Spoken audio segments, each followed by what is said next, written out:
Hello friends, welcome to our channel to new blog. আশা করছি তোমরা সবাই ভালো আছো, আমিও খুবই ভালো আছি। এখন এসে গেছি আমার রান্নাঘরে। তো সকালে কাজকর্ম সেরে এখন এসে গেছি রান্না করার জন্য। তো এখন এখানে হচ্ছে বসিয়েছি একটু চা খাবো, তারপরে সবজি কাটবো।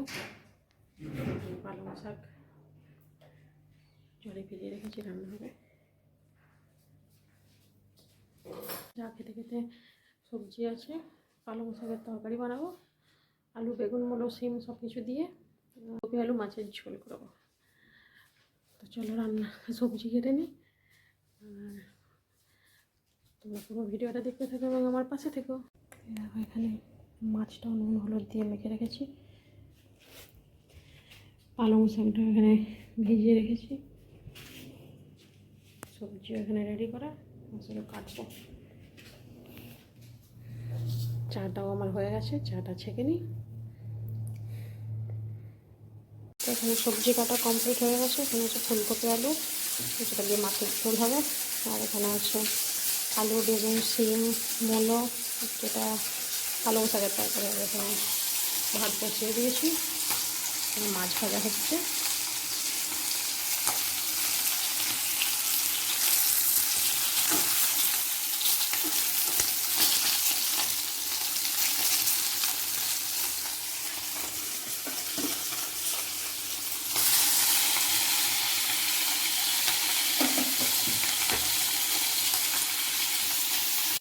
এখানে ভাত ফুটিয়ে বন্ধ করে দিয়েছি, আবার ওটা একটু পরে ফোটাবো।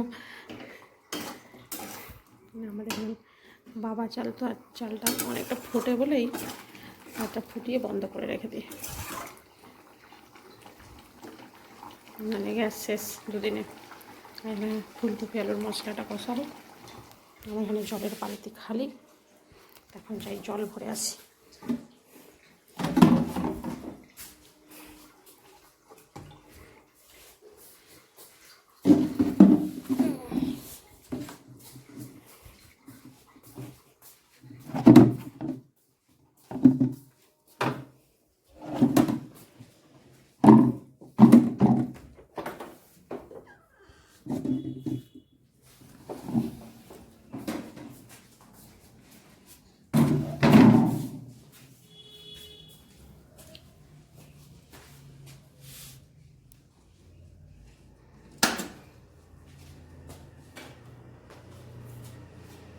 জলটা ভরে তারপরে ছাদের মধ্যে দিয়েছিলাম গম, তো গমটা আবার যাব একটু,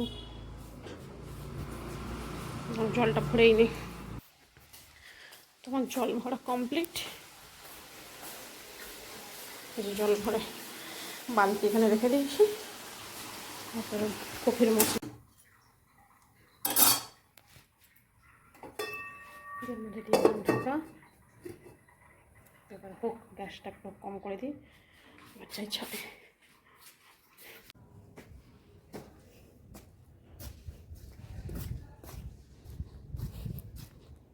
যাক, এখনো পর্যন্ত বাইরেতে আসেনি, বেঁচে গেছি।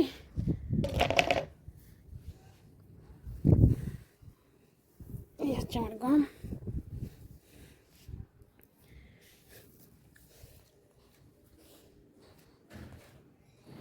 তো এটাকে একটু উলট পালট করে দিই। গমটাতে আবার হাত বুলিয়ে আবার ঢাকা দিয়ে দিলাম, নাহলে এক্ষুনি পায়রা মহারাজ এসে সব খেয়ে, খাওয়া তো দূরের কথা, যতটা না খাবে তার থেকে বেশি ছড়াবে আর পটি করতে থাকবে। কষ্ট করে ধোবো ওদের পটি করার জন্য, ঢাকা দিয়ে দিই, শুকাক। ওই যেখানে বসে আছে একটা, বুঝছো? ঝোল হয়ে গেছে। এবার বানাবো পালং শাকের তরকারি। তো পালং শাক কেটে নিয়েছি, কড়াতে তেলও দিয়ে দিয়েছি, তেল গরম হয়ে গেছে। এখন দিয়ে দিচ্ছি 5 ফোড়ন লঙ্কা, দিয়ে একটু দিই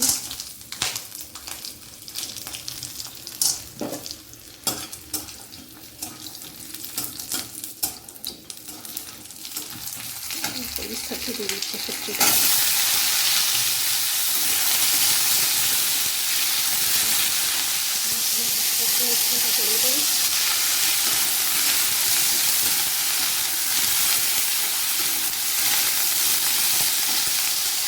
সবজিগুলো ভালো ভাজা হয়ে গেছে। ভেতরে কিছু নিয়ে হলুদ,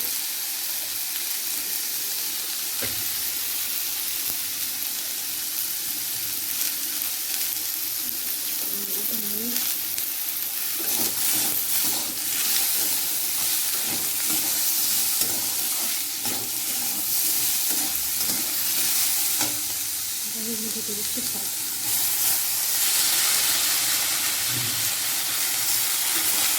বিনা মশলাতে রান্না।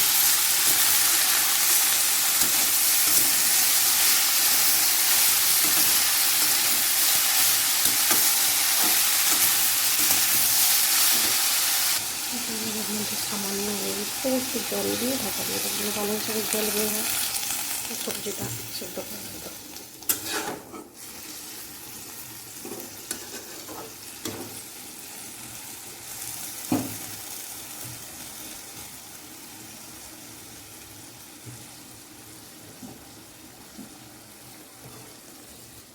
এসে গেছি মেশিনে, একজনের জামা দিয়েছিল তো সেটাকে এখন সেলাই করে দিয়েছিলাম, একটু ঢিলা ঢিলা হচ্ছে, তো আরেকবার দাববে হচ্ছে জামা।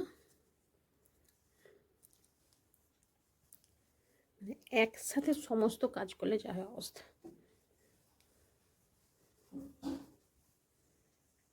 যে সেদিন এতটা সেলাই করে দেবে দিয়েছিলাম, ওটা আরেকটু দাবতে হবে এখান থেকে, তো এগুলো এটা করেই নিই। আর পাশে আন্টির রান্না হচ্ছে, সিটি পড়েই যাচ্ছে। তো চলো আমি সেলাইটা করে নিই। তো জামা সেলাই করা কমপ্লিট। এবার যাবো তরকারিটা দেখতে, মধ্যে এখানে একবার দেখে এসছে।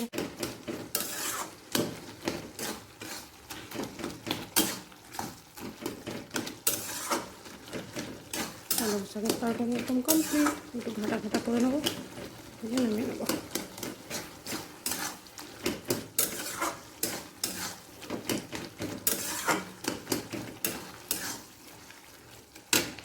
আমাদের খাওয়া দাওয়া কমপ্লিট হয়ে গেছে, বাসন টাসন গুছিয়ে নিয়েছি, আর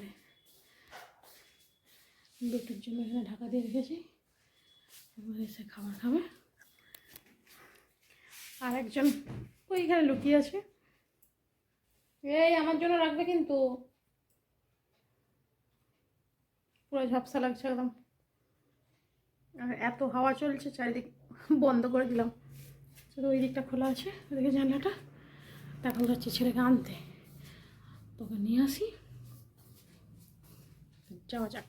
তো শঙ্খকে নিয়ে স্কুল থেকে এসে গেলাম, আর এই হচ্ছে চুটকু, লুকিয়ে বেড়াচ্ছে। তো এখন জামা টামা চেঞ্জ করছে, তো ওই জন্য একটু লজ্জা পাচ্ছে। জামা কাপড় চেঞ্জ করবে, তারপরে খাবার খাবে। কেন খাবি না?